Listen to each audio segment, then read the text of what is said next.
We are now entering the final countdown to what could become the most concentrated market takeover in modern commodity history. It is January 3rd, 2026, and in the past 72 hours, the silver market has fractured into a two-tiered system so extreme that it resembles nothing less than financial apartheid. While you were celebrating the new year, JPMorgan Chase quietly crossed a threshold that should terrify every regulator and empower every individual investor who understands what is coming. The largest bank in America now controls approximately 80% of the registered physical silver inventory sitting in COMEX warehouses. Not 8%, not 18%, 80. Let that sink in. One institution, one vault system, 4/5 of the deliverable silver that underpins the entire futures market, the ETF complex, the industrial supply chain, and the pricing mechanism that the world relies on. And here is what should make your blood run cold. Retail investors. The very people who have been stacking silver bars and coins for years are being systematically frozen out of access to that metal at anything resembling fair prices. The spread between what JPMorgan pays and what you pay has exploded into double-digit premiums. Delivery times have stretched from days into months, and the official spot price you see on your screen right now is a fiction compared to what is happening on the street. This is not a market. This is a controlled detonation. Ladies and gentlemen, this is a warning you cannot ignore. My name is Dane Carrington, and you're watching Capital Key. Let me show you exactly how broken this market has become. As of this morning, silver is trading in three completely separate realities, and the gaps between them are widening by the hour. Reality number one, the paper spot price. Right now, COMEX silver futures are showing a spot price hovering near $29.40 per ounce. That is the number CNBC shows you. That is the number your brokerage app displays. That is the official benchmark. But here's the problem. That price only exists if you are trading contracts with no intention of ever taking delivery. It is a phantom price for phantom metal. Reality number two, the institutional wholesale market.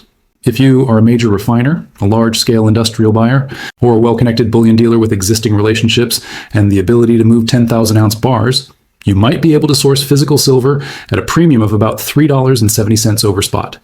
That puts your real acquisition cost at roughly $33.10 per ounce as of this morning. That is a 12.5% premium just to access real metal in size.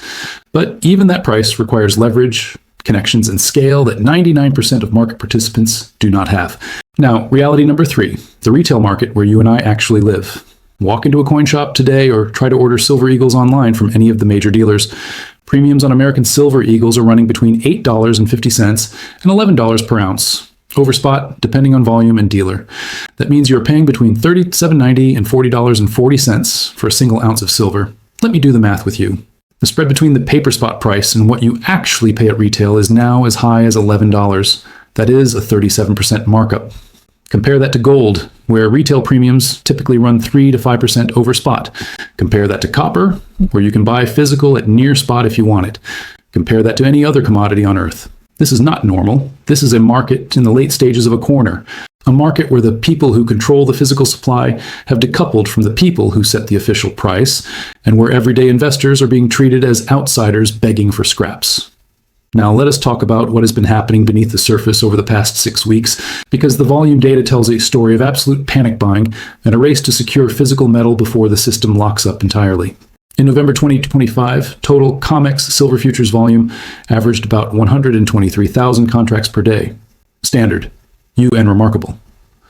But starting in mid-December, something changed. On December 16th, volume spiked to 208,000 contracts. On December 20th, it hit 231,000. And on the final trading day before Christmas, December 23rd, volume exploded to 274,000 contracts. That is more than double the normal activity. And here's the kicker. While open interest in silver futures has remained relatively stable, the number of contracts standing for delivery in the January delivery cycle has surged to over 9,000 contracts. Each contract represents 5,000 ounces. Do the math with me. That is 45 million ounces of silver that participants are demanding for physical delivery this month. For context, the total registered inventory across all COMEX warehouses as of January 2nd stood at roughly 51 million ounces. That means demand for delivery in January alone represents 88% of the entire available registered stockpile. And of that 51 million ounces, JPMorgan's vaults hold approximately 41 million. Let me say that again. JPMorgan controls 41 million ounces out of 51 million total, 80%. and the delivery demands are piling up at their door. This is not a market functioning normally. This is a run on the silver bank, and JPMorgan is the bank. Now, I want you to understand what is happening behind closed doors, because this is where the real power play is taking place. According to the latest COMEX warehouse stock reports published on January 2nd, JPMorgan has been quietly shuffling metal between eligible and registered categories at a pace that suggests they are managing tightness in real time. On December 19th, they moved 650,000 ounces from eligible to registered. On December 30th, another 820,000 ounces. These movements are not random. Eligible inventory is metal stored in the vault but not available for delivery against futures contracts. Registered inventory is metal that can be delivered.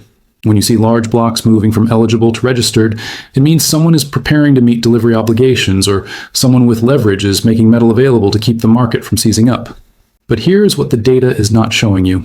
Industry sources and whispers from bullion dealers I have spoken with over the past week indicate that JPMorgan is simultaneously withdrawing physical silver from their own ETF holdings, reallocating metal between vaults in New York and London, and negotiating private off-market deals with industrial users who are desperate for supply and willing to pay premiums well above published prices. One London-based trader told me on background that large industrial consumers in the solar panel and electronics sectors have been approaching JPMorgan, directly offering premiums as high as $5 over spot for guaranteed delivery within 60 days. That is wholesale panic. That is industries realizing that the open market cannot supply them, and that they need to go directly to the single entity that has cornered the stockpile. And JPMorgan is not just meeting that demand. They are setting the terms. They are choosing who gets metal and who waits. They are functioning as the central bank of silver. There is no oversight, no transparency, and no mechanism for retail investors to participate. Let us now talk about what happens if this demand continues at the current pace, because the math is simple and the timeline is terrifying. As of this morning, total registered COMEX silver inventory stands at 51 million ounces. January delivery demands are 45 million ounces. If every single contract standing for delivery right now actually takes metal, we would be left with just 6 million ounces in registered inventory by the end of the month.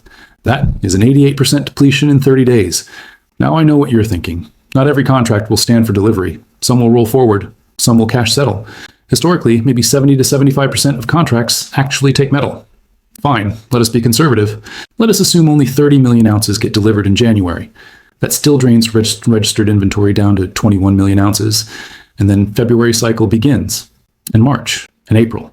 The US Mint alone requires roughly 2 million ounces per month to produce silver eagles, and they are already rationing supply to authorized dealers. Industrial users consume roughly 70 million ounces per month globally for solar panels, electronics, medical devices, and batteries. Jewelry and silverware production adds another 15 million ounces per month. Investment demand through ETFs, bars, and coins has been running at 12 to 15 million ounces per month. Add it all up. Global monthly demand is roughly 100 million ounces. Monthly mine supply is about 75 million ounces. The deficit is 25 million ounces per month, and it is being filled by recycling, scrap, and drawdowns from above-ground stockpiles. But those stockpiles are finite. And when one entity controls 80% of the most visible and deliverable stockpile in the world, they control the entire flow. They control the price, they control access, and everyone else is locked out. Now let me show you how this is starting to spill over into corporate and sovereign behavior, because the smart money is already moving. On December 27th, First Majestic Silver, one of the largest primary silver miners in the world, announced that they are withholding a portion of their production from the open market and stockpiling physical silver on their own balance sheet. They cited supply chain disruptions and pricing dislocations as the reason. Translation? They do not trust the official price. They see what is happening with deliveries, and they would rather hold metal than sell it into a rigged market. On December 30th, Pan American Silver, another top-tier producer, revealed in a year-end filing that they had entered into a private forward sale agreement with an unnamed financial institution for delivery of silver in the second half of 2026 at a fixed price of $34 per ounce. That is $4.60 above the current spot price. They locked in a premium because they know what is coming. And it is not just miners. India, the second largest consumer of silver in the world, saw import volumes in December spike to 870 metric tons, up 43% from November. Indian dealers are reporting premiums over London spot of $6 to $8 per kilogram, which translates to roughly $2.50 to $3 per ounce. And those premiums have doubled in the past 60 days.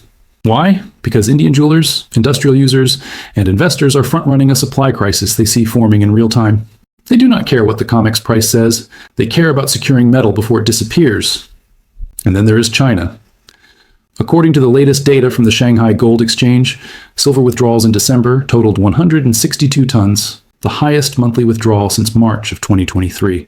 Chinese state-linked entities are pulling metal out of the exchange and into private storage. They are not selling, they are accumulating. They see the same depletion trajectory. They see the same concentrated control. And they are acting.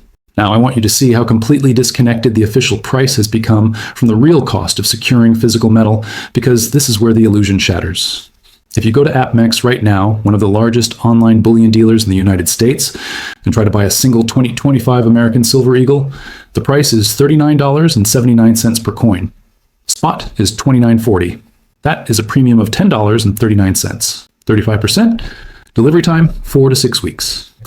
If you try to buy a 100-ounce silver bar, the premium drops slightly to about $6 over spot, putting your cost at $35.40 per ounce. Delivery time, 3 to 4 weeks. Now go to JM Bullion. Silver Eagles, $38.99. Premium, $9.59. 10-ounce bars, $36.20 per ounce. Delivery, 3 weeks minimum. SD Bullion, similar story. Silver rounds, which are generic and have no numismatic value, are trading at $35.50. That is $6.10 over spot for plain silver discs with no collector premium. This is a market screaming supply shortage. And it is not just online. I spoke with a coin shop owner in Dallas 2 days ago who told me he is paying $31.50 to $32 per ounce just to buy back Silver Eagles from customers. He is then selling them at $39 to $40 and running out of inventory within hours. His wholesalers are telling him lead times have stretched to 8 weeks and that allocations are being cut. He has customers offering him cash premiums to jump the line. This is not normal market behavior. This is a market where paper price discovery has completely failed, where the futures market is setting a fantasy benchmark, and where anyone trying to convert paper silver into physical silver is being punished with massive premiums and indefinite delays. And the only entity that has metal available immediately in size, at something closer to spot, is JPMorgan. They are the gatekeeper. They are the market maker. They are the monopoly. Let me now walk you through exactly how this plays out over the next 6 to 12 months, because the trajectory is clear and the phases are predictable. Phase 1, which we are in right now, is the silent accumulation and depletion phase. JPMorgan and a handful of other large players continue to take delivery, continue to control inventory, and continue to manage the official price through futures market manipulation, while premiums explode at the retail and wholesale levels. The average investor sees a spot price of $29 or $30 and thinks silver is cheap. They do not realize they are looking at a mirage. Phase 2 begins when registered. COMEX inventory falls below 20 million ounces. That could happen as early as late January or February if delivery demands remain elevated. At that point, the exchange will face a choice: allow the squeeze to play out and watch silver rocket higher, or change the rules. History tells us they will change the rules. Expect emergency measures, cash settlement mandates, force majeure declarations, delivery delays, position limits tightened. They will do whatever it takes to protect the shorts and the concentrated longs like JPMorgan. But those rule changes will only accelerate the loss of confidence in the paper market. Phase 3 is the repricing event. Once the paper market loses credibility, price discovery will shift entirely to the physical market. Premiums will no longer be $9 or $10. They will be $15, $20, $25 over the old spot reference. The new spot will be whatever physical buyers and sellers agree to in private transactions, and that price will be far higher than today. I'm talking about silver moving to $45, $50, potentially $60 per ounce within weeks, as industrial users, mints, and sovereign buyers compete for scarce supply. Phase 4 is the wealth transfer. Those who held physical silver through the chaos will be able to sell into a market with desperate demand and virtually no available supply outside of concentrated hands. Those who trusted paper silver, who held ETFs or unallocated accounts or futures contracts, will discover that their claims cannot be satisfied with metal. They will be offered cash settlement at the old fantasy price, while real metal trades at double or triple. This is not speculation. This is the natural endpoint of a market where one player controls 80% of deliverable inventory and where demand far exceeds supply. So what does this mean for you right now, today, on January 3rd, 2026? It means you have a choice. You can ignore this warning, trust the official spot price, believe that the system will function fairly, and wake up one day to find that physical silver is either unavailable at any price or priced so far above today's levels that you missed the entire move. Or you can act now. You can recognize that we are watching the final stages of a historic market corner play out in real time. You can see that the very entities that spent years suppressing the silver price through short positions and paper manipulation have now flipped the script and are accumulating the physical metal while retail is priced out. You can understand that when JPMorgan controls 80% of COMEX registered inventory, they do not just influence the market. They are the market, and they will reprice it when it serves their interest. If you hold physical silver, you are on the right side of this trade. Every premium you paid, every delay you endured, every coin you stacked is about to be validated. If you do not hold physical silver, and you are watching these premiums explode and thinking you will wait for a pullback, I want you to understand how impossible that is. The pullback is not coming. The dip is not coming. The system is not going back to normal. The paper price may stay suppressed for weeks or even months longer through futures market games, but the physical market has already left the station. The spread will only widen. The delays will only lengthen. And when phase 3 arrives, when the repricing event hits, you will not be able to get metal at any reasonable cost. The smart money is moving now. The dumb money is waiting for confirmation. And by the time confirmation arrives, it will be too late. This is the final countdown. This is the silver market crisis that will define this decade. This is the moment when one institution, stranglehold on a critical commodity, collides with surging global demand and finite supply. And this is your chance to position yourself on the winning side before the door slams shut. Do not trust the spot price. Do not trust the ETFs. Do not trust the promises of unallocated accounts. Trust only what you can hold in your hand. Trust only the metal you control. Because in the end, when the smoke clears and the repricing is complete, the only silver that will matter is the silver you own outright. The warning is delivered. The data is clear. The countdown has begun. This is Dane Carrington from Capital Key. Like this video, subscribe to the channel, and share this message with everyone you know who needs to hear it. The silver crisis is here, and it is about to get a whole lot worse before it gets better.